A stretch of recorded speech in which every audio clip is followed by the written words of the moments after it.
महंत रामचंद्र दास परमहंस की 20वीं पुण्यतिथि के मौके पर आज सीएम योगी आदित्यनाथ अयोध्या पहुंचे।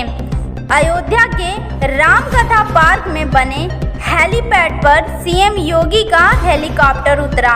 उसके बाद रामकथा पार्क से निकलकर राम मंदिर आंदोलन के नायक रहे रामचंद्र दास परमहंस की समाधि पर पहुंचकर उन्हें पुष्पांजलि अर्पित की। फिर वहां से राम जन्मभूमि के परिसर के लिए उनका काफिला रवाना हो गया। राम जन्मभूमि पहुंचकर भगवान रामलला की आरती उतारी और मंदिर निर्माण की प्रगति को भी देखा। इस दौरान उनके साथ श्री राम जन्मभूमि तीर्थ क्षेत्र ट्रस्ट के महासचिव चंपत राय भी मौजूद रहे। फिर उसके बाद सीएम योगी रामकथा पार्क स्थित सरयू अतिथि गृह पहुंचे। अयोध्या मंडल के अधिकारियों के साथ समीक्षा बैठक की, जिसमें अयोध्या के सांसद मेयर बैठक में मौजूद रहे। लगभग 45 मिनट समीक्षा बैठक चली।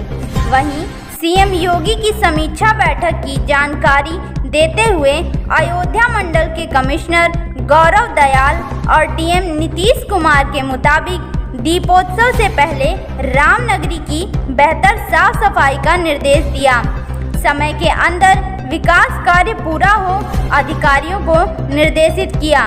समीक्षा बैठक के बाद अयोध्या से सीएम रवाना हुए और रामनगरी में श्रद्धालु जो आ रहे हैं उनके चलने में कोई असुविधा ना हो, इन सब चीज़ों को ध्यान में रखते हुए माननीय मुख्यमंत्री जी ने निर्देशित किया है।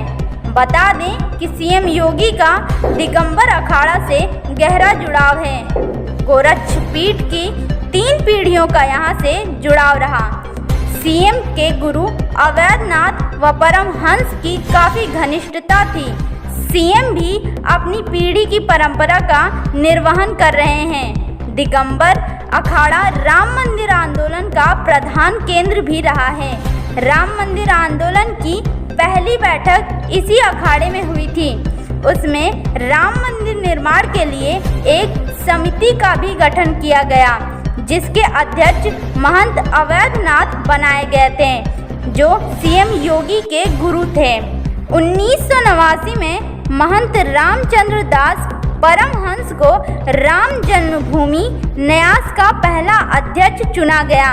इसके बाद ही मंदिर आंदोलन को नई दिशा मिली। माननीय मुख्यमंत्री जी ने आज समीक्षा बैठक की और उसमें जो काम चल रहे हैं उन सब के बारे में जानकारी प्राप्त की और सभी काम को समय से पूरा करने के लिए निर्देशित किया।